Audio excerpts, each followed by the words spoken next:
Hello and welcome to the Self-Publishing Advice and Inspirations podcast, where we answer your burning self-publishing questions. I'm Sacha Black, Ally's blog manager, and today I'm not joined by Michael, but I'm joined by Ally founder Orna Ross. Hello, how are you? Hi, Sacha. How are you? Delighted to be here answering our member Good. questions. I know we haven't been on a podcast together in ages. I know. And now It's it looks like nice we're to going be to do together. twice in 1 month through no prior arrangement or anything. I know, we're spoiling ourselves. So today we have got a ton of questions. So I don't know if there's any kind of anything that you want to add, or should we just dive straight in? Let's just do the questions, and if we have ally stuff, we can cover it as we go. Perfect. Just to double check, we're all recording everywhere that we're supposed to be recording. Thank you very much. Okay. So the first question that has come in today, I am just going to get the name, has come in from Jody. Jody says, I want to crowdsource a book for a patient community.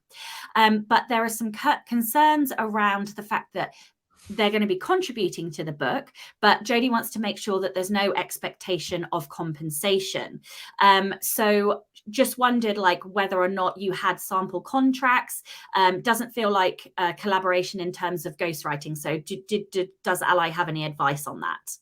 Yeah, so definitely it's important to get what's called in the business a release form.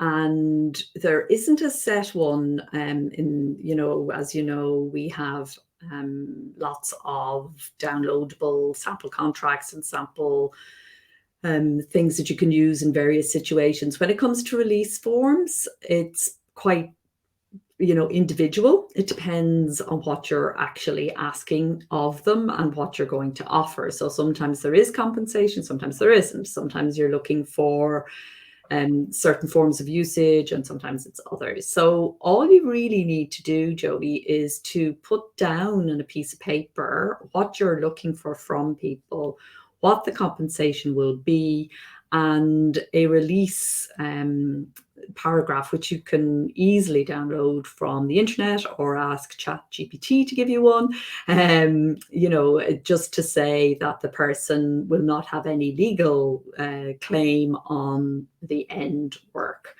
and just get them to sign that so that you have their signature and they are very clear. The aim of an agreement like that is that they are very clear about what they are giving you and what they're not giving you. So draw the boundaries carefully around that, and whether or not there is any compensation for it. Generally speaking, with most crowdsource, if you're not actually asking somebody to do some work or some writing, generally speaking, there is no compensation. It's just a matter of getting their agreement, making sure that they're very clear about that. Yeah, absolutely. Lots of people who write sort of non-fiction and do interviews and things use go through similar processes. So yeah, exactly. Okay, so the next question is a question that we're very familiar with. It's from Carolyn, and the question is, what is the promo code for Ingram Spark in February? I believe that we might have a couple of questions on this, but I'm going to just cover sort of the overarching. So all of our discounts and deals can be found by logging into the member site, which is allianceindependentauthors.org. Log into the member site, and then you want to navigate through the menus, discounts and deals, and then you can search by type of provider, type of service in there. So that's where you will find all of our discounts, including Ingram Spark.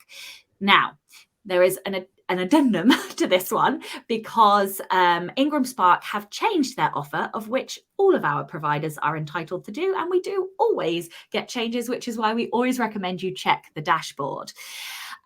So from the 1st of May this year, which is 2023, Ingram are now offering all of their customers free title setup and free revisions for up to 60 days. So this changes the discount and deal, obviously, that we used to have as part of Ally. So from the 1st of May, what's going to happen is that Ingram are offering Ally members free revisions and members can use their monthly promotional code to waive 5 revision fees per month for titles that have been in production for more than 60 days. And so that's activated from May the 1st, 2023. And this will save members $25 on each revision as well. Now, just to give one final caveat is that obviously, this is moving quite quickly. It's changing quite a lot. So we do recommend that you check in the dashboard. If you have a question about this particular discount, definitely check before you go and try and use any one that you have been using previously. Orna, I don't know if you want to add anything else to that.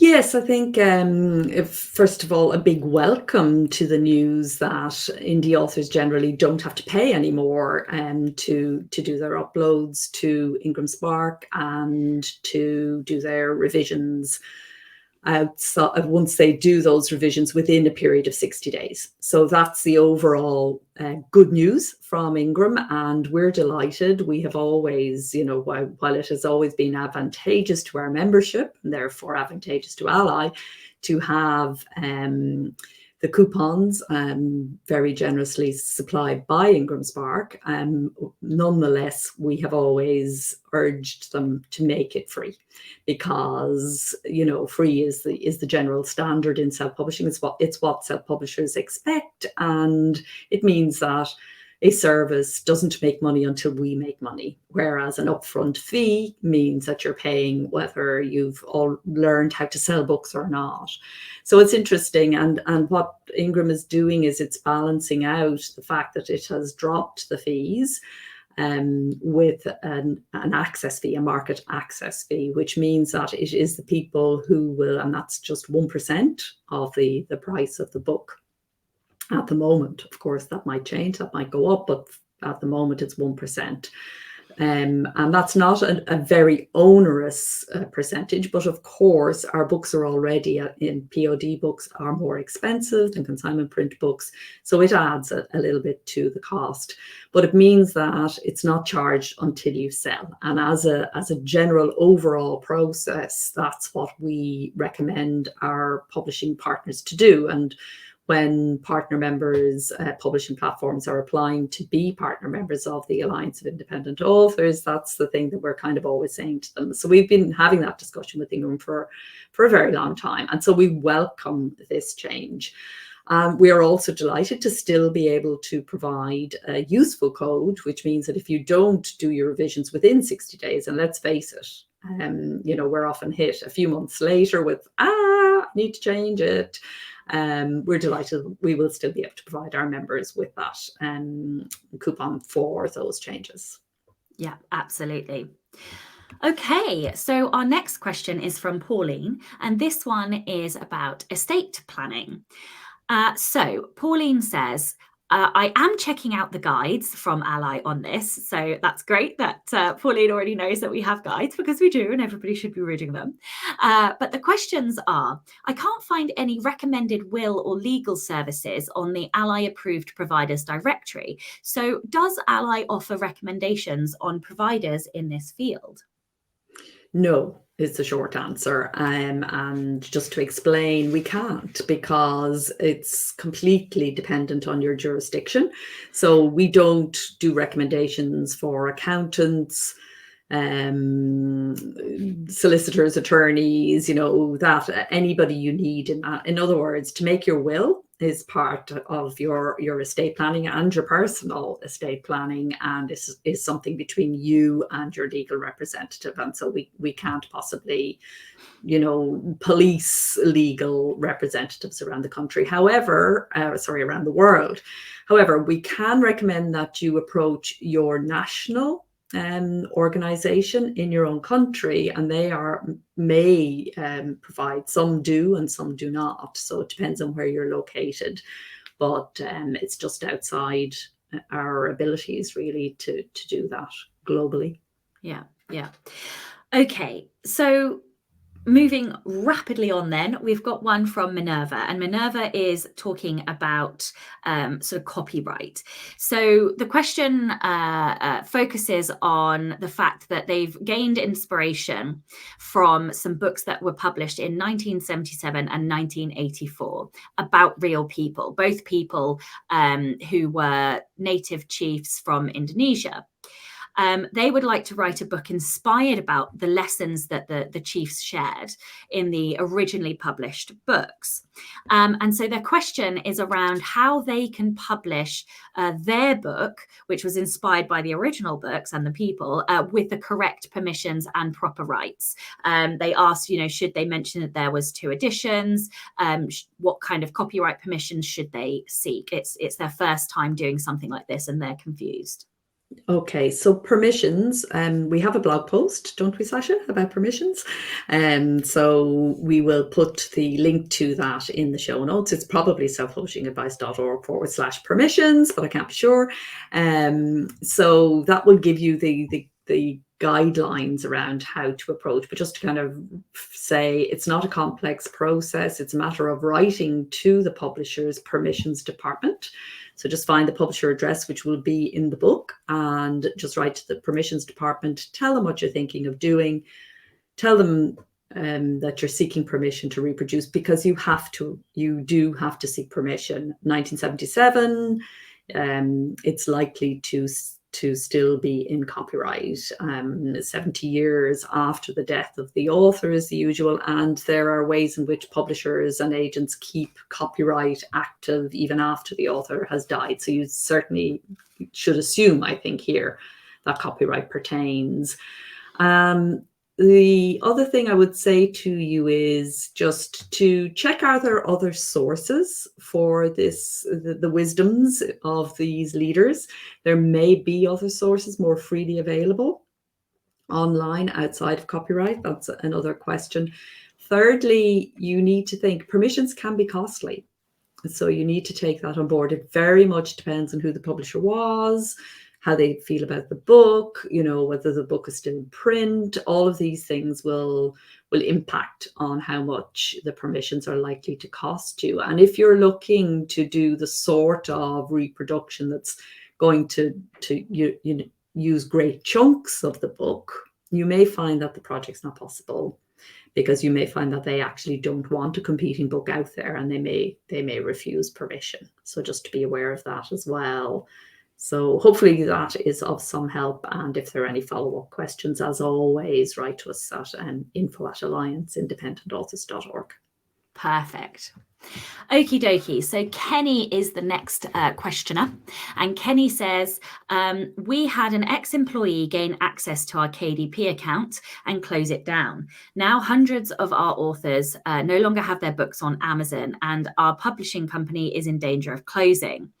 Is there someone that we can contact at Amazon to get assistance through Ally to restore our account? And then, of course, they would like to pursue the individual that did it, but their priority is to just get the account restored.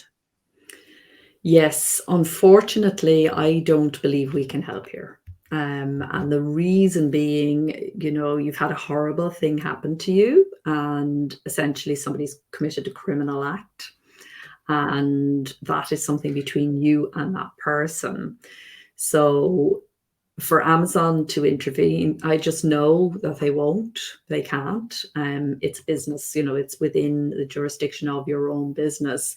So until that is kind of sorted out, there is no way that we could even represent this question to Amazon. I'm really sorry to have to say that, but there are limits to what we can do with Amazon. We do our very best to represent our members in all sorts of situations when their accounts are wrongly closed down by Amazon itself, or when there's a mistake made by the bot, or whatever it might be, when rights are questioned, and all the various things that can emerge on Amazon KDP, and indeed on other platforms as well. We will always help our members to unravel those and Contrary to what some indie authors think, Amazon KDP, like all other platforms, has no interest in punishing legitimate authors. It's just they use an AI to filter a lot of the problems, because as you can imagine, there are hundreds of thousands of books pouring onto Amazon KDP, even as we speak. So there is no way a human could ever manage it. And so unfortunately, authors can get caught sometimes in their systems. And as I said, we will represent our members anytime to help out. But with something like this, because essentially a criminal act has happened, that is something that they won't intervene with, and we can't either. So I'm really sorry not to be able to help you here. It's a horrible experience for you. I just wondered whether or not it might be worth just talking, because I know that we've covered this in previous podcasts, just about some of the key steps that you can take to try and get your account just reopened, because obviously we've seen lots of authors over the past year or so have accounts closed. So I just wondered if it might just be worth covering some of those general steps. Yeah, definitely. So again, we have a blog post, and again, we'll put the link to that post in the show notes. The first thing you do, if you get the dreaded letter from Amazon, which says, you've done something naughty and here's what we're going to do to you, is you question it directly with their own support desk. So don't come to us until you've actually until you've run out of road, really, with their support. Now, we're aware that massive support desk, sometimes it's fantastic. You have a very positive experience with Amazon support desk. Sometimes not so positive. The main thing to do is not to panic and not to feel it's all over. There are solutions, and if you haven't done anything wrong, you've nothing to fear. However, you do need to make sure that you haven't done something wrong. And one of the issues is that Amazon's agreements are kind of scattered around the place. There isn't any one place you can go to check everything. But Googling, they do have excellent documentation. So just Googling your problem and your question, and if you feel that you might have, one of the things that we have found that has caught people out a lot is that they have more than one account. They don't realize that it's not okay on Amazon to have more than one account. So if you've done that, you have broken a rule which will lead to instant close down. A lot of authors don't realize that. So, and there are lots of other things. So you do need to familiarize, if you're going to use KDP as a platform, and let's face it, most indie authors do, then you do need to familiarize yourself with their terms and conditions. You need to be careful that you're not inadvertently and unknowingly contravening something that you're not aware of. Yeah, and to understand the difference between Author Central and KDP. So you should only have one KDP account, but let's say you've got 5 pen names, your Author Central account will only hold 3. So you would need multiple Author Central accounts, but only one KDP account. And I think that often causes confusion when you can only have 3 pen names on an Author Central. And I think that actually does blur the line. So yeah, I just wanted to bring that's that up. great. That's really important, and that is essentially how you manage if you have lots of different pen names. And the reason being, it's that one email address that Amazon deals with you on is their key to managing everything. And if you start having a number of them, then it causes them real problems. So yeah, there are lots of other ways in which you can inadvertently make a mistake. So first of all, familiarize yourself with the terms and conditions. Secondly, if you do hit a problem, write to support, and sometimes it's as easy as that. Sometimes that email will be sorted, sometimes it takes longer. And if you find that you are not getting anywhere, then if you're a member of Ally, you can write to us at info@allianceindependentauthors.org, and we will take up the case on your behalf with Amazon KDP. Sometimes we're successful. Most often we're successful if it's a legitimate author problem the author hasn't made any inadvertent errors, and then usually it's sorted out. It can take a little time though. So we very often have authors coming on in a panic saying, oh, you know, I have a launch next week and now it's completely thing. Please get me on stuck before then. We cannot guarantee to do that. So your launch probably is going to be affected. And also authors can get extremely angry with Amazon because even with us, we won't know why they did it. They will never tell us exactly why your account was closed, and they won't tell you either. And so you're left feeling very powerless. But that is the nature of the beast that we're dealing with. So in a sense, managing your emotions around this is important as well.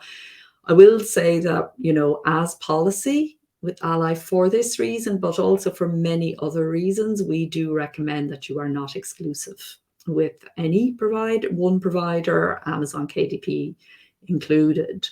And we are seeing a movement to authors going wide and using more platforms and indeed selling directly to their readers. And all of that is something we encourage, because it's not until you find yourself with all your hard work gone and having to start all over again from scratch that you realize the dangers of exclusivity. So just thought I'd put that in there. Okay, a quick question followed by a longer question. So our quick question is from Bayer, and Bayer says, is there a one and done lifetime membership option for Ally? There isn't actually. Do you think we should have one?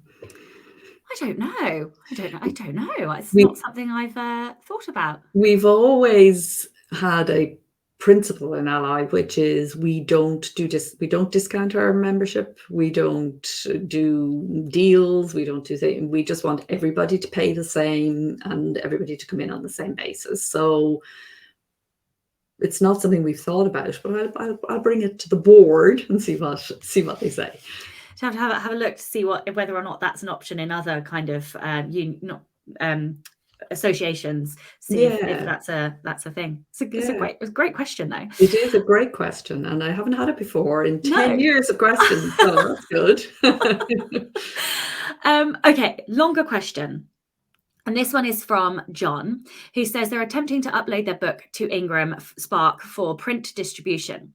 They have a pop-up question that asks whether or not my book includes someone's name, the name of a famous company or famous brand, or the work of someone else without a license or the owner's permission. He then goes on to say that my book's a detective novel set in the 50s and mentions the names of public figures from the time. For example, the mayor of San Francisco, the district attorney, well-known banks, guns, cigarettes, clothing brands, etc., that are all relevant to that era. They have included a standard disclaimer: this is a work of fiction, and all of the usual gumph that goes with that kind of disclaimer. But Ingram Spark only allows a yes or no answer with no nuance. Do you have some advice?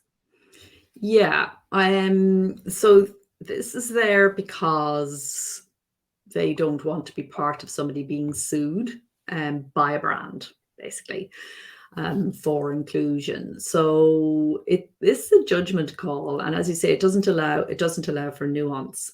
I give you sort of my judgment as it would go, but you need to think about it yourself. So this is something that each author must make up their own mind about. So you're in the 1950s, that is a protection in itself. So the people and the brands and so on are unlikely to object. There are certain brands that are very, very protective of their name, Disney being one, but there are others who actively do go out seeking opportunities to sue authors and others for using their brand. So be aware of brands that are like that.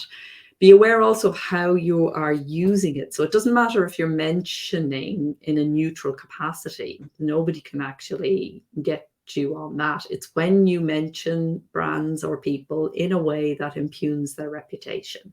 And that's the thing to look out for. So if you're not impugning anybody's reputation, if you're looking at 1950s brands and people, and many of whom will have moved on at this stage anyway, I think you're probably safe enough, but without, going through your book line by line with a libel lawyer beside us, and all the other kinds of textual lawyers that you might need, we cannot be sure. So generally speaking, I think you'll be fine, but you need to really look at it with this in mind, which is what that pop-up box from Ingram is all about. Yeah, perfect. Okie dokie. So going back to the discounts and deals type questions, this question says, sorry, I just lost my page. This question is from Carissa, and it says, I was told that you give a discount when buying ISBNs from Bowker, and I cannot find how to do this. So I went and investigated. I signed into allianceindependentauthors.org, which is the member site, and I navigated to discounts and deals, and I had a search in there, and there are no discounts that on the day that I search for ISBNs. Doesn't mean there won't be in the future, but there wasn't at that time. Any discount or deal, log into the member site, navigate to discounts and deals, and there are a range of different ways that you can search in there. So I always recommend that you take that step first. And then if you can't find it, definitely write in if you feel like it was there before and you have a question further. Have we ever had ISBN discounts? Bowker did at one point. So some of our partner members do periodic discounts. So there may be a start and an end date. Nielsen never do a discount. They never discount an ISBN. So ISBNs are, each territory is kind of a law unto itself. So it's well worth checking, as you say, and that's the only way to know in a particular day or moment. Perfect. Okay, so next question is from Sarah, who says, just wondering if anyone has tried the new option for printing books through Barnes & Noble or Amazon's new hardcover and what you thought of it. Have you used it yet? I have done. I don't do work directly with Barnes & Noble because they pick up through other distribution things. I have done Amazon hardback and it was absolutely fine. Yeah. Have you? I have not. Okay. Have I not? No, I don't think I have. No. As a more general sort of reply, I would say that in order to assess any service, you have to try it yourself, because there's simply no other way. It's not about how did somebody else find it, because it might be right for me and be completely wrong for you. Yeah, absolutely. I get funny about the texture of the covers. Like there are certain printers whose covers I really like the feel of, and certain printers whose covers I don't like the feel of. Absolutely. And even with, if you put an Amazon KDP print book and an Ingram Spark book side by side, even though they may have come from a similar place, because Ingram actually does an awful lot of Amazon's POD, very often there's a difference in color or feel or texture or whatever. And some people say, I love Ingram Spark, and some people say I love Amazon KDP. So, it's really a matter of, and then of course you can always have a bum print run where the color goes wonky or whatever. So yeah, you gotta try these things for yourself. Absolutely. Okay. So we're rocking up almost to our time. So I'll do this question and then see if we've got time for one more. We have somebody who's on the call with a question, so we'll address that one before we go. Mel Stiller, we're aware that your question is there. Yeah. Okay, perfect. So 2 more questions then. Okay, so this one's from Gigi, and Gigi says, I have published several books and I'm wondering if I should register copyright. Is it worth the price? Also, I don't live in the USA. I live in Germany. Do I need to register copyright in Germany? Okay, so copyright in Germany is a whole beast unto itself, and registration of copyright is a major question. The main thing to say about copyright is you do not have to register your copyright anywhere by law. So your copyright comes into existence from the moment you start writing, and that's the most important thing to note about it. There are then jurisdictions, notably the US, where the legal fraternity has taken it upon themselves to say that in order for us to be sure that your copyright is what you say it is, register copyright, registering your copyright is essential. And that, I think, even in the US, doesn't even, it doesn't pertain to every state. I'm not 100% sure of that. I think it's only certain states within the US. So that's the main thing to say. So you don't have to register your copyright. Secondly, you need to think about, why am I registering my copyright? What is it for? Is it because I'm worried that Amazon may question my copyright? Is it because I want to be sure that nobody's going to rip off my stuff? Copyright is no protection against either plagiarism or piracy. It is only when you come to actually assert it. So it's a passive right. It's what's known in legal land as a passive right. You have to assert it in order for it to have effect.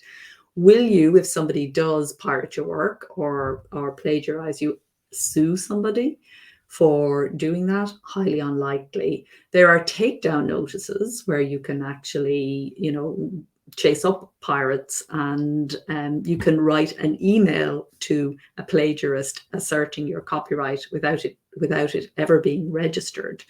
So you need to think about, why am I registering it? And you asked, is it worth it? I would say in lots of cases it's not really worth it. For many authors it's not worth it. For some, again, it's a judgment call you must make for yourself.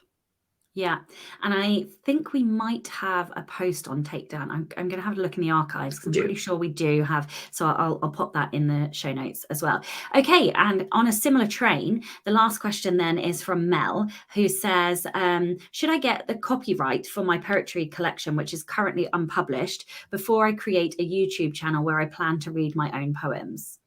Yes, so again, Mel, this comes back to the key question about copyright, of why you would register your copyright. I would say you don't need to register your copyright at all. You say, should I get the copyright? And you put the little legal symbol, which is the C encased in a circle. The copyright is yours. You don't have to get it. It is yours by virtue of the fact that you wrote those poems.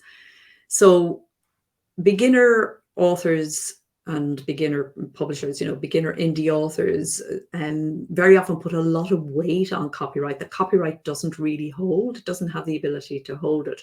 So I'm guessing your question is, if I get, in inverted commas, the copyright for my poetry collection before I go on YouTube, that means that nobody's going to steal my poems and claim that they are theirs. The likelihood of somebody stealing your poems from YouTube or anywhere else is very, very, very, very, very, very low. And the thing that most poets, and indeed most authors, need to worry about is not somebody stealing your work, but the fact that it is so very difficult to get the readers who might notice your work to notice it, and the readers who might buy your work to buy it.